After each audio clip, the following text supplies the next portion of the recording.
आज हम जिस कहानी पर बात कर रहे हैं ना, वो सुनने में किसी हॉलीवुड थ्रिलर जैसी लगती है।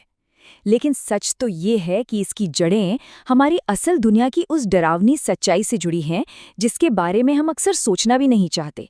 मतलब ग्लोबल ट्रैवल के वो छिपे हुए खतरे और वो अनजान वायरस जो बड़ी आसानी से सरहदें पार कर जाते हैं। आज का हमारा सोर्स एक बहुत ही इम्पैक्टफुल 60 सेकंड की शॉर्ट फिल्म की स्क्रिप्ट है, जिसका नाम है द क्वाइट पैसेंजर। ये कहानी हमें याद दिलाती है कि हमारी इस कनेक्टेड दुनिया में एक छोटी सी घटना कैसे रातों रात एक ग्लोबल क्राइसिस बन सकती है। तो चलिए इस साइलेंट और अदृश्य खतरे की पूरी एनाटॉमी को डिकोड करते हैं। खैर, सीधे इस डरावनी और रहस्यमयी शुरुआती लाइन पर आते हैं जो इस स्क्रिप्ट की शुरुआत करती है। दक्षिण अटलांटिक में कहीं एक यात्री बिना टिकट के सवार हो गया।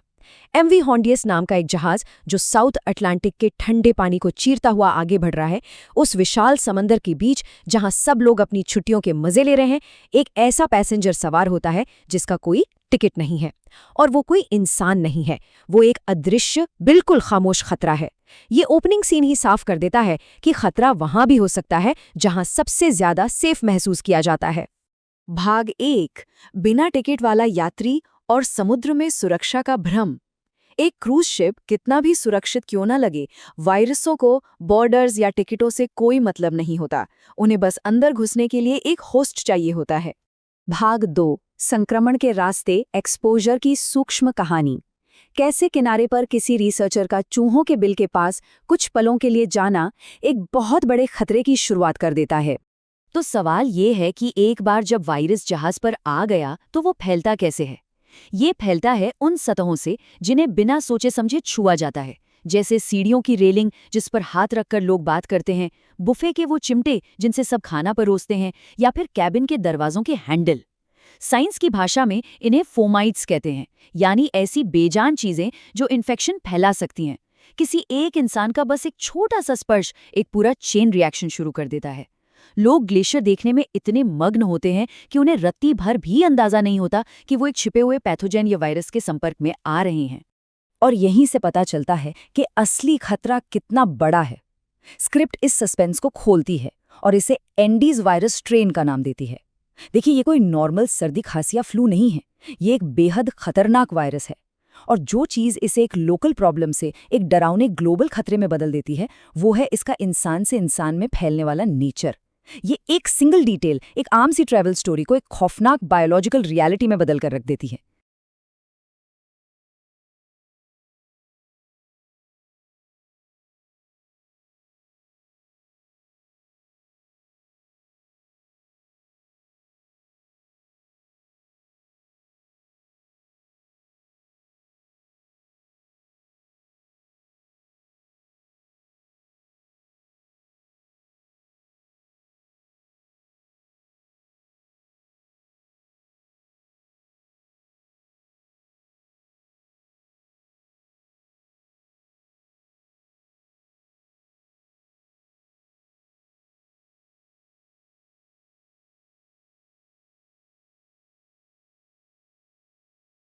भाग 3, शुरुआती लक्षणों की पहचान, यात्रियों के लिए सबसे जरूरी फोकस। जब कोई शानदार ट्रिप खत्म होती है तो ऐसे अनजान वायरसों को रोकने के लिए सबसे बड़ा हथियार इन शुरुआती लक्षणों को जल्दी पहचानना ही होता है। यहाँ जो बात सबसे ज्यादा ध्यान खींचने वाली है वो है दो बिल्कुल अलग अलग सिचुएशंस के बीच का फर्क। जाहिर है, एक लंबी ट्रिप के बाद थका हुआ महसूस करना एकदम नॉर्मल है, शरीर टूटता है, जेट लैग होता है।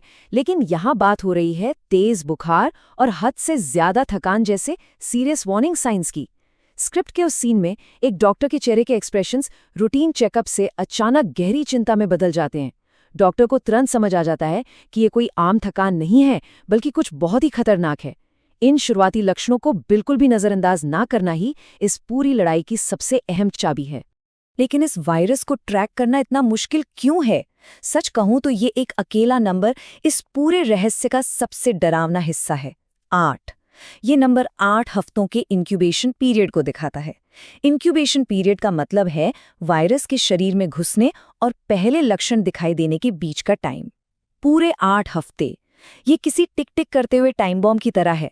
जरा सोचिए, इन 8 हफ्तों में कोई इंसान कितने लोगों से मिल सकता है, कितनी फ्लाइट्स ले सकता है, दुनिया के कितने हिस्से घूम सकता है, वो भी ये जाने बिना कि वो एक खतरनाक वायरस को अपने साथ लेकर चल रहा है।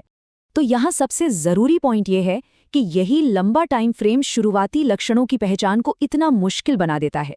होता क्या है कि लोग अक्सर अपनी उस पुरानी ट्रिप और अपनी मौजूदा बीमारी के बीच का कनेक्शन ही भूल जाते हैं।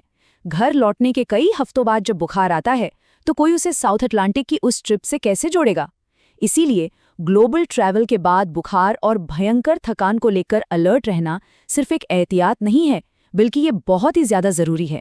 सच मानिए, यही वो इकलौता तरीका है जिससे किसी बड़े आउटब्रेक को समय रहते रोका जा सकता है। भाग 4, ग्लोबल रेस, संक्रमण के फैलाव का पीछा करना। अब जहाज का वो बंद माहौल पीछे छूट चुका है और वायरस दुनिया के सबसे बिजी ट्रांसपोर्ट नेटवर्क में एंट्री कर चुका है।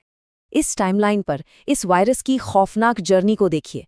पहले दिन एक बहुत ही मामूली सी घटना होती है, किनारे पर चूहों के बिल के पास एक्सपोजर।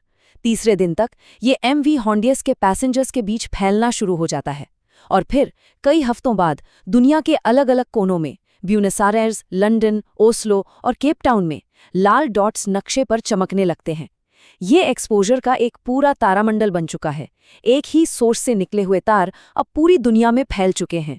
जैसे ही ये केसेस सामने आते हैं, ग्लोबल हेल्थ अथॉरिटीज तुरंत एक्शन में आ जाती हैं।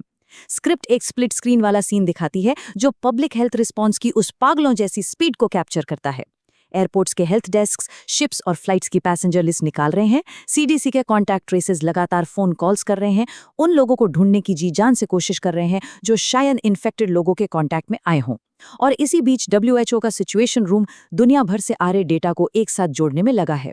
और सोचिए, ये सब सिर्फ और सिर्फ उन शुरुआती लक्षणों की रिपोर्ट के बेसिस पर हो रहा है। एक ऐसे दुश्मन को ट्रैक करने की ये एक विशाल, कॉम्प्लेक्स और हताश करने वाली रेस है जिसे कोई देख नहीं सकता। भाग 5, अधूरी जांच। जहाज बंदरगाह पर आ गया है। दुनिया भर में मची इस अफरा तफरी के बीच जहां से ये सब शुरू हुआ था, वहां अब एक अजीब सा डरावना सन्नाटा है। स्क्रिप्ट एक खाली केबिन, एक बिल्कुल साफ सुथरे बिस्तर के विजुअल के साथ खत्म होती है और एक बहुत ही सख्त मैसेज देती है। जहाज बंदरगाह पर आ गया है, जांच नहीं।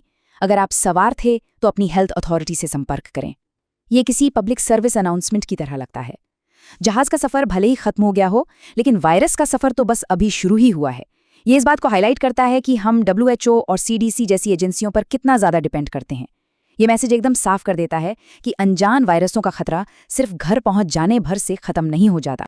ये पूरा एनालिसिस हमें एक बहुत ही गहरा और सोचने पर मजबूर कर देने वाला सवाल देकर जाता है। किसी भी ग्लोबल ट्रिप से वापस लौटने के बाद अगले 8 हफ्तों तक पर्सनल हेल्थ को कितनी बारीकी से मॉनिटर किया जाता है? जैसा कि हमने इस स्क्रिप्ट के जरिए देखा, शुरुआती लक्षणों को पहचानना और यात्रा के बाद अलर्ट रहना सिर्फ किसी की अपनी हेल्थ का मसला नहीं है, ये ग्लोबल सिक्योरिटी का मामला है। अगली बार जब कोई भी इंसान कोई बॉर्डर क्रॉस करे तो ये याद रखना बहुत ज़रूरी है कि शायद वो अकेला ट्रैवल नहीं कर रहा है। खैर, सोचने के लिए बहुत कुछ है। हमारे साथ बने रहने के लिए शुक्रिया और हमेशा सुरक्षित यात्रा करें।